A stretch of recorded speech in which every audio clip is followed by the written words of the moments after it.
낭낭님들 안녕하세요. 예, 사실 저희 어머님은 조금 엄격하셔서 밖에 나갈 때는 계속 검은 옷 입으라고 하셔서 검은 옷을 입고 있는데요. 방 안에서는 아직 이렇게 뒤에는 생략하고요. 제가 워낙 원래 멋쟁이들은 검은색 옷 평소에도 좋아한다고 하는데 제가 검은 옷이 얼마 없는 데다가 별로 안 좋아해요. 그래서 그냥 영상 찍을 때한 2, 3주? 예, 그랬더니, 아유, 그냥 저 혼자서, 예, 방에서만 몰래 그냥 스웨터 입고 찍습니다. 지난 시간에 제가 루디아 이야기 하면서 글을 읽는 대신에 댓글로 남겨드리겠다고 했었잖아요. 찾아봤더니 성서 속 여성들이라고 해서 YWCA, 성서 속 여성에게서 온 편지?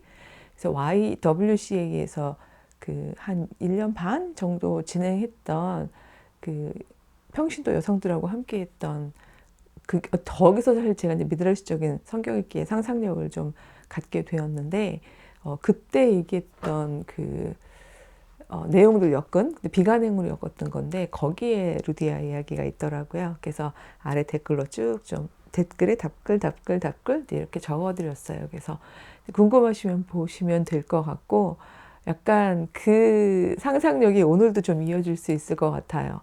오늘은 사도행전 17장을 그냥 한 장을 다 하려고 해요. 깊게 한 인물이나 사건을 다루기보다는 이제 사도 바울의 전도단이 어떤 방식으로 이제 전도했는지에 대한 어떤 지형면과 더불어 그 어려웠던 지점들 이런 게 쭉 지나가거든요.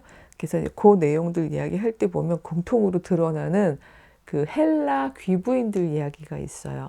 그 헬라인이면서 즉 그리스인이면서 귀부인들이 유난히 이 바울 전도단의 말을 귀 기울였다는 얘기는 물론 그 안에 있는 어떤 평등과 보편의 복음이 특히 여성들에게 더 많이 심금을 울렸을 수도 있지만 그게 거부한다는 뜻이 아니라 저의 상상력 안에는 이 정도의 지역이면 충분히 자주색 옷감 장사인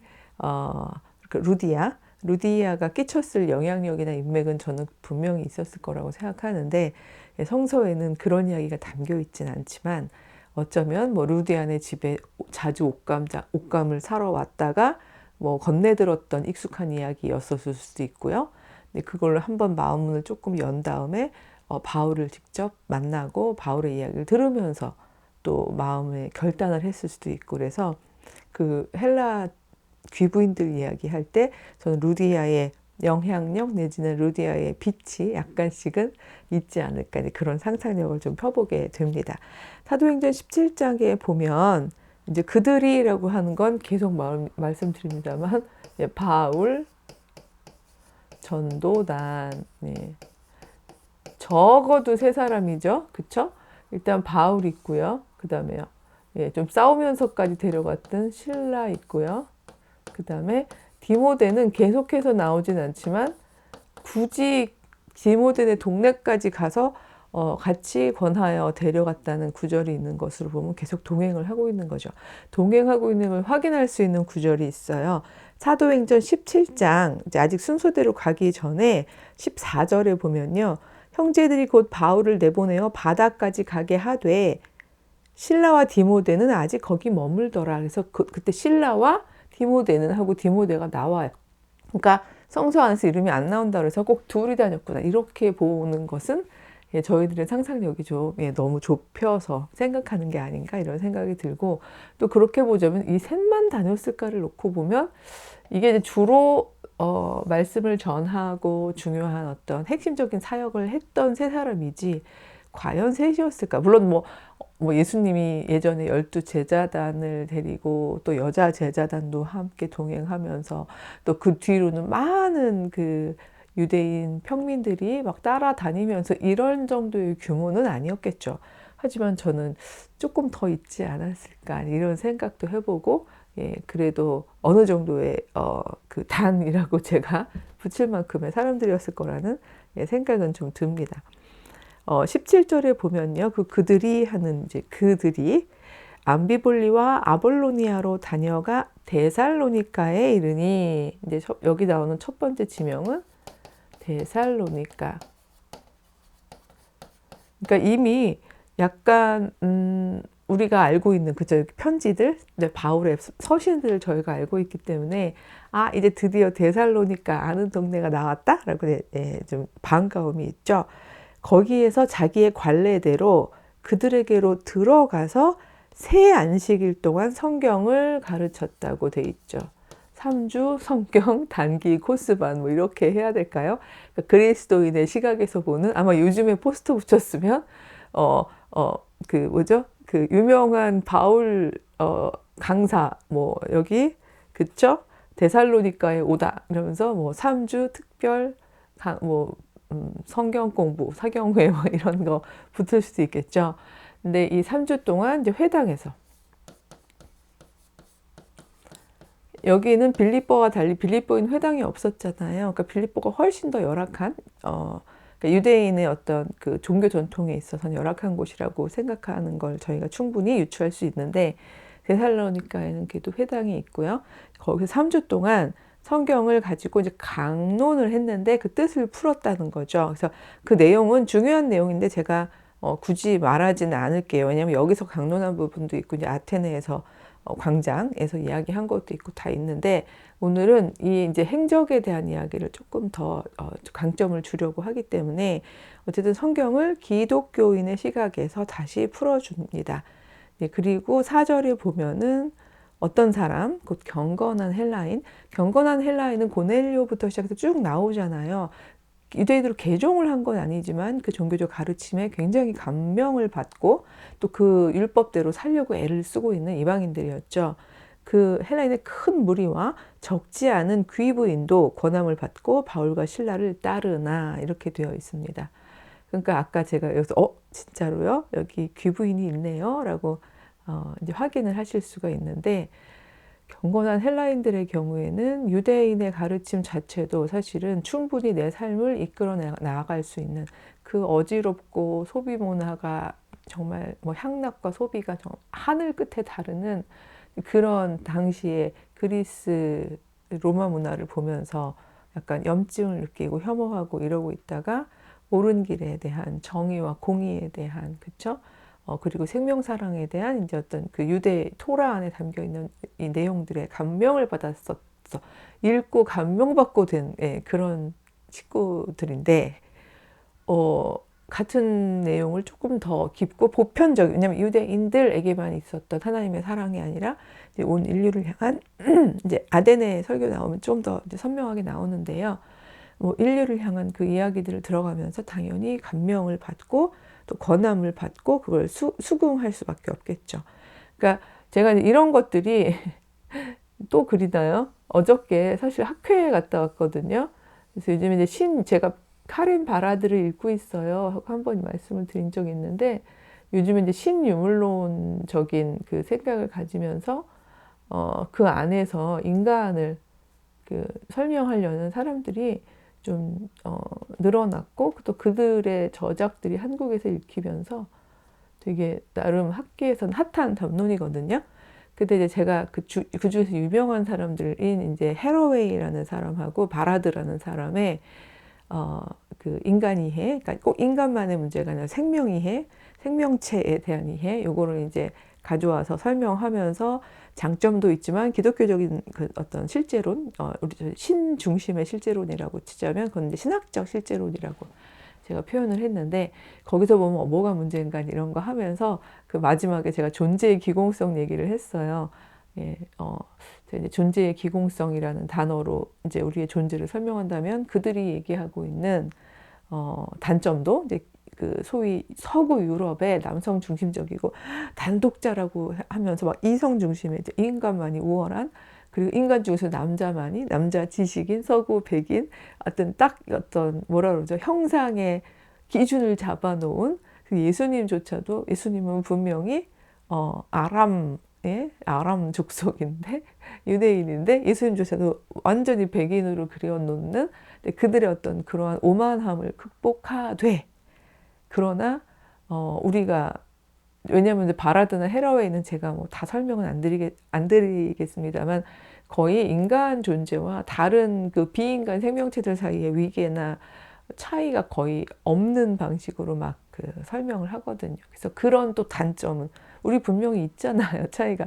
거미나 불가사리랑 저희가 같은 인식론이나 같은 존재론을 이야기할 수는 없는 거니까. 그래서 이런 부분들을 어떻게 동시에 해결할까라는 그 생각을 하다 만든 게 아니라 전 이제 이건 미리 이제 가지고 있었던 개념이었는데 이 개념으로 설명 가능하지 않을까 싶어서 이 존재의 기공성 얘기를 했더니 거기 있는 분들이 굉장히 혹하시면서 그 중에 한 여성, 그러니까 이번에 그 학회의 학회장이 되신 여자 교수님께서 뭐라 그러시냐면, 막 교수님도 빨리 메타포, 은유를 만드세요. 이렇게, 왜냐하면 뭐 검이나 불가사리 가지고 그들이 은유를 얘기한 것처럼 이 교수님도 이렇게 들어왔다가 하나님의 영과 교류하고 나의 고유성과 하나님의 영이 만나서 만들어 놓은 영성, 그 영성의 독자적이고 개체성과 구체성을 다 가지고 상황성도 가지지만 결국 그 모든 방향성은 생명을 살리는 하나님의 보편에 참여하는 바로 그 영성을 설명할 수 있는 메타포를 만드세요 라고 이제 막 저한테 그러시더라고요. 근데 아무리 봐도 그 메타포는 메타포일 필요도 없고 그냥 실제 인간이 아닐까? 이런 생각이 들어서 기승전 난 사람이 가장 큰 그 개념일 것 같은데라는 생각이 좀 들긴 했어요. 근데 너무 호의로 말씀해 주신 거라서 그냥 사람이면 충분하지 않을까? 이런 말씀 못 드렸는데 제가 이걸 그렸던 이유는 바로 이 기공성의 이야기처럼 그 영혼의 숨구멍이 그 어떤 그 하나님을 받아들이려는 영적인 메시지들의 어떤 실제성 안에 민감하게 반응하려는 바로 그 기공, 그 포어를 활짝 연 사람들한테는 이 바울의 가르침이 이미 왜냐하면 구약의 내용들 텍스트를 이 당시 신약 텍스트는 없었으니까요. 이 구약의 텍스트를 이미 충분히 받아들이고 감복한 사람들인데 그 놀라운 포어, 그 기공을 가진 사람들이 이거를 크리스찬 시각에서 또 이렇게 이야기해 주는 걸 들으면서 왜 거부하겠어요? 그쵸? 들어오는 거죠. 자연스럽게. 아, 그런 깊이가 있을 수 있구나. 아, 그렇게 생각할 수 있겠구나라고 생각하면서 자기 안에서 소화를 할 수 있는 전 많은 사람들이 그래서 바울과 실라를 따랐다고 생각하는데 그러나 이제 5절에 보면 그러나가 있잖아요. 유대인들은 시기하여 어떤 불량한 사람들을 데리고 떼를 지어서 막 이 사람들을 핍박하게 되는 거죠. 그러니까 이 답을 가진 사람들, 굳이 얘기하면 기공을 꽉 닫아버리는 사람들. 예.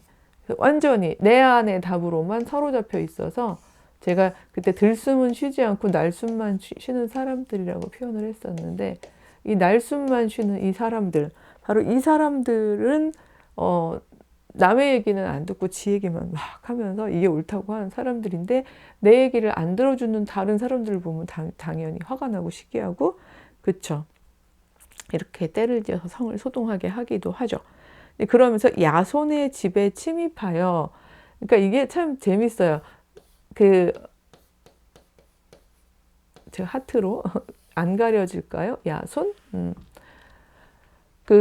빌립보의 교회에 갈 때는 루디아를 강가에서부터 만나고 집으로 간거나 초대를 받고 여기서부터 저희가 이제 알 수 있는 게 빌립보에 있는 동안은 루디아의 집에 거했구나 이런 걸 저희가 알 수가 있는데 거점이 사실 여기에 보면은 데살로니가에 누구네 집에 거했는지를 아직까지 우리가 모르고 있었어요. 그냥 3주 특별 강의를 했다니 3주 동안은 어디 거했겠지라고 알고 있었는데 야손의 집에 침입하여 여기 딱 보니까 야손의 집에서 거하셨구나라는 걸 알 수 있고 필시 야손은 경건한 유대인, 경건한 헬라인 중에 한 사람이었거나 아니면 여기 야손을 설명하고 있지 않지만 이미 전파되어 있는 말씀을 들은 제자 그리스도인 제자단에 속해 있는 사람일 수도 있는 거고요. 그렇죠?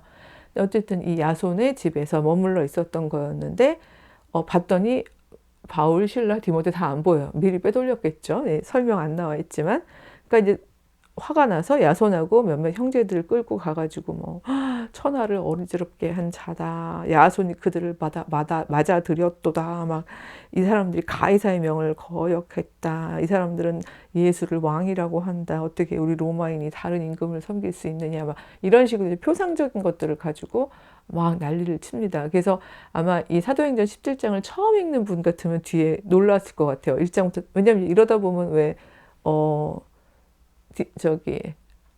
갑자기 이름이 이렇게 생각이 안 나면 안 되는데요. 그쵸? 막 돌 맞아 죽고 했던, 예, 스테반. 스테반 같이, 예, 그런 일이 생길 수도 있고, 그래서 지금 막 긴장하면서, 야손은 이 바울 전도단을 집에 모신 이후로 죽게 되는 거야? 막 이러면서 막 다 긴장하면서 볼 수도 있었는데, 야손이 나름 집안이 좀 부유한 집안이었던 것 같아요. 뭐, 보석금을 받고 이제 놓아준 걸 보면 뭐 이 사안이 그렇게 크지 않다고 생각을 했든, 그때 정황이 어쨌든 그래도 성난 유대인들의 숫자가 뭐 얼마나 됐는지는 모르겠지만 많지 않았으니까 여기에 불량한 사람들을 다 데리고, 예, 같이 힘을 모았었겠죠. 근데 여러 가지 역학상, 예, 야손을 이렇게 막 돌로 쳐서 죽일 만큼의 정황은 아니었던 것 같아요. 그래서 아마 처음 읽으신 분들은 막 휴 하고 이제 안도의 한숨을 내셨을 이제 그런 사건이 데살로니가에서 일어났어요. 이제 그래서 밤에 몰래 숨겨뒀다가 형제들이 바울과 실라를 베레아로 보냈다라고 되어 있죠. 근데 이제 베레아에도 분명히 교회가 섰을 텐데, 우리가 가지고 있는 정경에는요, 베레아, 그러니까 그러니까 뭐 고린도전서 이런 것처럼 베레아서는 이제 들어와 있지 않죠. 여기에 있는 사람들이 얼마나 재미있는 묘사가 있냐면요, 11절에 보면 데살로니가에 있는 사람들보다 더 너그러워서, 너그러움이라고 표현을 했더라고요. 제가 이제 기공성 얘기했는데, 이것도 성서적으로 가고 싶은데, 이렇게 받아들일 수 있는 그 마음속을 너그러움이라고 표현했는데, 뭐 여러 가지로 얘기할 수 있겠지만 저는 이게 부드러움하고도 연결이 된다고 생각하는데, 왜냐하면 이 부드러움이란 건 말랑말랑하고 이렇게 다 경직되어 있지 않은 걸 의미하거든요. 그 강팍한 거에 반대적 상태인 거죠. 그래서 도가 사상에도 보면은 부드러운 것, 소프트한 것이 스트롱한 것보다 훨씬 강하다라는 이제 그런 이야기가 있거든요. 그래서 저는 우리만 복음의 진수를 가지고 있는 거 아니었어요? 막 이런 개념은 성경 안에서만 있는 거 아닌가요? 이렇게 저희가 고집할 필요가 없는 것은, 인간 실제에 대한 이야기는 진짜 하나님께서 지어놓으신 인간 실제가 그러하다면 이 실제를 가지고 경험하고 성찰하고 느끼고 있는 사람들에게는 어떤 방식이든지 저는 그 깨달음들이 완전하지 않더라도 그 깨달음들은 가지고, 파편이라도 가지고 있을 수 있다고 생각을 하는데, 저는 유교 사상이 뭔가를 잡았다면 뭐 잡은 게 있겠죠. 도가 사상이 잡은 거 있는 것 중에 하나가 정말 저는 이 저희 성서의 가르침하고 매칭이 잘 되고 있는 것 중에 하나가 바로 이 부드러운 것이 사실은 강한 것이고, 이것이 생명을 살리는 것이고, 이 만물하고 함께 어우러져서 살아가는 방식이 어떤 방식의 가장 큰 덕목이다라고 이야기하는, 저는 그 지점인 것 같아요. 근데 바로 이 너그럽고 부드럽고 이런 사람들은요, 모든 얘기를 다 갖다 들었다는 얘기가 아니라 이야기를 순순히 듣되, 부드럽고 너그럽다고 해서 줏대가 없다는 얘기는 아니거든요. 내 안에 들어와서 필터링을 하는 거죠. 그렇죠? 저 사람의 이야기는 슬프다. 왜 저 사람은 저렇게 생각할까? 뭐 이렇게 내보낼 수도 있는 거예요. 나한테 영향을 받지 않고요. 하지만 이 너그러운 사람들 안에 참 이야기가 들어왔기 때문에 이 사람들이 간절한 마음으로 말씀을 받고 이것이 그러한가? 라고 동의하면서 날마다 성경을 상고했다고. 그러니까 날마다 성경 읽는 이 마음 안에 영성이 충만해지는 이런 모습이 이 베레아에서 일어났죠. 이 사람들한테는 사도 바울이 무슨 편지를 썼을까? 예, 궁금하고, 또 만약에 여러분이 베레아 서신 이런 거를 상상한다면 이 짧은 구절을 가지고도 미드라시적으로 펼쳐갈 수 있는 또 여지가 있지 않을까 싶습니다. 그래서 이제 믿는 사람들 많았는데요. 헬라의 귀부인과 남자가 적지 않았다라고 이야기한 이 부분, 여기도 또 헬라의 귀부인이 나오죠. 저의 루디아적인 그러니까 루디아에 대한 그 영향력에 대한 상상력은 여기까지도 이어집니다. 근데 데살로니가에 있던 유대인들이요, 이 정도면 앞에도 그런 일이 있었습니다만, 왜냐하면 근거리니까요. 이제 아주 먼 곳은 아니까. 베레아에서도 이 바울 전도단이 힘을 발휘한다는 얘기를 듣고, 그쵸? 여기까지도 가서 무리를 움직여서 막 소동을 하는 거예요. 참 이런 사람들, 악한 사람들도 자기가 옳다라고 다친 답안에 있는 사람들은 너무 성실하죠. 적극적이고. 그래서 하나님 나라가 자꾸 뒤로 물러나는 것 같다고 제가 너무 슬퍼했던, 이런 모습들. 이들도 너무 열심인 거예요. 14절에 보면 다시 형제들이 바울을 일단은 바울부터 이렇게 내보내고요. 예, 그 다음에 아까 처음에 읽었던 바로 실라와 디모데는 미처 빠져나가지도 못한 거죠. 일단 바울부터 빠져나가게 하고, 예, 그러고 난 다음에 실라와 디모데를 이제 뒤에 빼돌리는 이런 장면이 나옵니다. 오늘은 17장을 다 할 거라서 여기 아덴이라고 되어 있지만 아테네죠. 예, 이제 아테네로 먼저 바울이 간 거예요. 예, 왜냐하면 아직 지금 실라하고 디모데가 오지 못했잖아요. 여기 지금 너무 꽉 차 있기 때문에 아테네는, 예, 여기 새로운 거에서부터 시작을 하겠습니다. 바울이, 우리가 대충 성경을 이제 미루어 짐작을 여지껏 했습니다만, 바울이 가만히 있는 사람도 아니고 엄청 적극적이고, 바울의 MBTI는 제가 뒤에는 모르겠습니다만 E는 분명해요. 그쵸? 엄청 적극적이잖아요. 막 옛날부터 지금까지. 기다리는 동안 가만히 있지를 못하는 거예요. 그쵸? 그래가지고, 또다시, 근데 여기 보면은 16절인데요. 그들을 기다리다가 그 성에 우상이 가득한 것을 보고 마음에 격분하여. 성정이 좀 그런 거죠. 회당에서는 유대인과 경건한 사람들과 장터에서는 날마다 만나는 사람들과 변론을 했어요. 변론을 했는데 회당에서만 한 것도 아니고 장터에서도 하고 막 유대인들한테만 한 게 아니라 그냥 그리스 아데네 시민들한테도 했단 얘기죠. 그냥 막 다들 이야기를 하기 시작하죠. 오죽하면 이름이 별명 말쟁이. 입만 동동 뜨겠군 이러면서 말쟁이, 입만 동동 뜨겠군은 딴 얘기는 아니고 제가 어렸을 때부터 굉장히 수다스러웠어요. 그러니까 누가 그러더라고요. 쟤는 물에 빠져도 입만 동동 떠서 계속 떠들 거라고. 그 말이 생각이 나서 잠깐 했던 이야기였고요. 근데 18절에 굉장히 재미있는 이야기가 나오는 게 에피크로스 학파랑 스토아 철학자들이 바울하고 이제, 왜냐면 그들은 변론의 귀재들이잖아요. 그렇죠?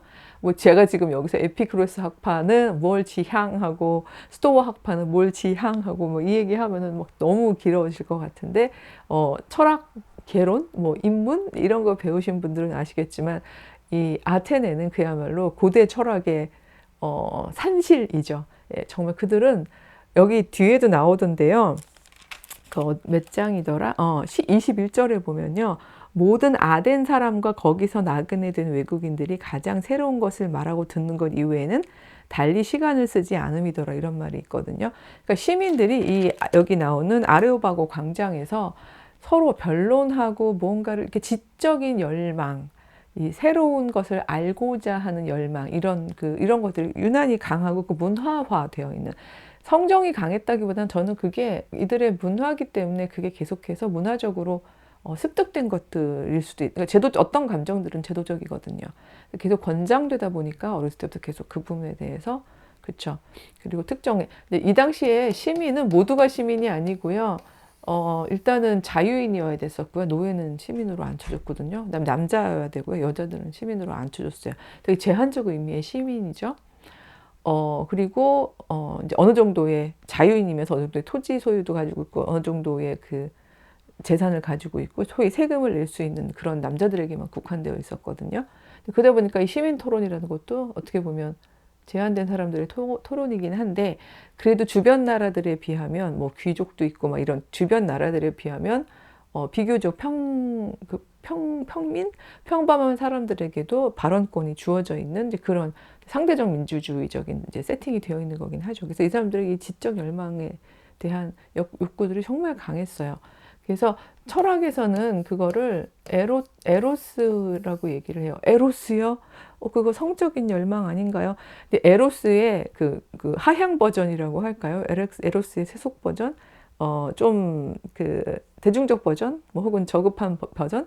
얘는 성적 열망까지도 연합하려는 힘이기 때문에 에로스는 그런 게 포함이 되죠. 하지만 에로스의 글쎄요, 형이상학적 버전, 고급 버전, 예, 조금 더 정신적 버전, 지적 버전으로 가면 같은 건데, 왜냐면 연합하려는 힘인 건데요. 어떤 최고선, 최고의 그다음에 뭐 최고의 그 어떤 아름다움, 이런 것들을 일치하려는 그 엄청난 열망들, 그것도 다 이제 에로스라고 표현을 하거든요. 고대 철학에서는. 근데 그 에로스가 강한 사람들인 거죠. 그래서 그를 아예 붙들어서 아레오바고로 갔어. 아레오바고 얘기 좀 해봐. 그래. 이 새로운 가르침이 무엇인지 우리한테 좀 알려줘. 라고 이야기한 거죠. 예, 그래서 22절에 보면 바울이 아레오바고 가운데 서서 아데네 사람들아 하면서 아주 긴 설교를 하게 됩니다. 이 설교 내용도 사실 하나씩 읽어보면 참 신학적으로 살펴보고 싶은 것들이 많이 있는데 오늘은 여러 가지 시간 관계상 25절 뒷부분하고 26절만 제가 좀 읽어보겠습니다. 너희가 지금 이 수많은 우상들을 가지고 있고 심지어 혹시나 빼먹었을까봐 알지 못하는 신에 대한 것도 있는데 너희가 그 알지 못하는 바로 그 신을 내가 오늘 설명해 주겠다라고 이야기를 하면서 그 하나님께서 천지를 다 주관하시는 분이라는 이야기를 하시면서 창조주이며 섭리자라는 개념이 여기에 나오는 거죠. 그래서 신론인 셈이에요. 그러면서 저는 요즘 오늘 폴라시티 개념하고 되게 연관이 돼서 그런데 25절 뒤에 보면은 이는 만민에게 생명과 호흡과 이 만물을 친히 주신 자다. 근데 요거 이제 솔직히 이제 생태환경주의자들에 따르면 만민에게 만물을 주셨다고 이거 인간 중심주의야 뭐 이럴 수도 있겠습니다만 그거는 뭐 이 당시에 바울의 시대적 한계라고 하더라도 물론 왜냐면 여기 성서를 쓰고 받고 했던 사람들한테는 인간이 가지고 있는 존재론적인 위계가 좀 있었거든요. 그래서 이 만민에게 모든 사람에게 유대인에게만도 아니고요. 로마인에게만도 아니고 모든 사람들에게 생명도 주시고 호흡을 주신 그래서 우리 안에 이미 그쵸? 또 그려요? 예, 제가 이거 너무 그리다가 이제 우리 낭나님들 꿈에 나타날 수도 있습니다만 예, 우리에게 생명으로 호흡으로 예, 들어오시는 바로 이 모든 생명의 주관자이시다라는 이야기를 하면서 인류의 모든 족속을 하나의 혈통으로 만드셨다. 굉장히 큰 이야기인 거죠. 그죠? 유대인이냐 아니냐 이방인이냐 이 앞에 보면은 계속해서 그걸 가지고 할래냐 뭐 어쩌냐 막 싸웠었잖아요. 그런 거 다 중요하죠. 우리는 한 생명의 근원을 받은 한 혈통이다. 그리고 그쵸? 그러면서 그는 27절 뒤쪽인데요. 우리 각 사람에게서 멀리 계시지 않다. 왜냐하면 우상을 만들어서 뭐 여기저기다 놓고 거기까지 가서 절하고 할 필요가 없어요. 성소에 하다못해 유대인의 성소에도 거하는 분이 아니라고 얘기하거든요. 왜요? 우리랑 같이 함께 하시면서 우리 안으로 들어오시고 내주하시는 분이기 때문에 그런 거죠. 그러면서 28절 뒤에 보면 참 아는 건 되게 중요한 것 같아요. 너희 시인 중에 그러니까 왜 듣다가도 왜 그런 거 있죠. 되게 새로운 이야기 듣다가도 내가 아는 거 나오면 좀 반가운 것처럼 이 사람들이 아테네 사람들이라는 걸 알고 있기 때문에 이 사람들이 어느 정도 그래도 시민 레벨이면 들었을 그런 그 고전 텍스트를 이제 가져올 수 있을 만큼 바울은 지적인 사람인 거죠. 너희 시인 중에 어떤 사람들의 말과 같이 이제 이렇게 되어 있죠. 보니까 여기 저도 뭐 그 정도의 지식은 없는데 그리스 시인 아라투스의 그 문장 중에 아주 짧게 지나가는 그런 말이 있대요. 인간은 신의 자녀다, 뭐 신의 소생이다 이런 이야기가 있는데 우리가 바로 그 신의 소생이다. 우리가 하나님의 소생이다. 하나님의 자녀다. 근데 뭘 금이나 은이나 돌에다가 사람의 기술 고안으로 새긴 것 같은 것을 여기냐. 아까도 제가 말씀드렸지만 우리가 메타포이고 하나님의 형상이고 그쵸. 검이나 불가사리 뭐 필요 없고 다시 인간. 다만 이제 조심스러운 건 그동안 그 인간을 주장하면서 아까 만물도 인간을 위해서 주신 거야 이런 식으로 너무 인간 중심주의를 얘기했기 때문에 또다시 인간이라는 메타포를 얘기하는 게 메타포이면서 실제를 얘기하는 게 낡았다라고 할 수 있어서 아마 그 교수님께서는 다른 은유를 찾아봐라라고 얘기를 하신 것 같은데 그러게 말이에요. 그럼에도 불구하고 새 인간? 근데 그래도 인간은 가장 지금까지 생각할 때 완벽한 하나님의 메타포라는 생각, 하나님의 피조물 중에서는요. 네, 그런 생각이 드는데 그냥 사람이 사람을 보면서 우상 만들 거 없이 사람을 보면서 그 안에 내주하시는 하나님과 관계하고 나오는 그의 영성을 보면서 그 영성을 보면서 하나님의 존재를 우리가 느낄 수 있게 되는 거. 이 사람이 하나님인 게 아니라 영성의 힘을 보면서 우리는 하나님을 느낄 수 있다. 이 얘기를 해준 거죠. 그 말을 쭉 하게 됐더니 34절에 보면 몇 사람이 그를 가까이 하여 믿으니 그러니까 여기서 많은 사람들이 믿은 것 같진 않아요. 이 사람들이 워낙 철학적으로 자기의 시스템이 확고하다 보니까 좀 힘들었겠죠. 그래서 그 중에는 아레오버거 관리, 디오누시오도 있었고 다마리라는 여자도 있었고 또 다른 사람들도 있었다. 그래서 제가 굳이 적으려는 이유는 디오누시오, 다마리.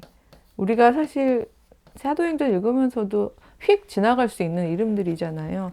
하지만 이 이름이 이렇게 기록되어 있다는 얘기는 이 바울 전도단이 떠나가고 난 다음에도 이 두 사람은 그곳에서 아마 굉장히 유의미한 기독교 공동체를 만들었을 거고요.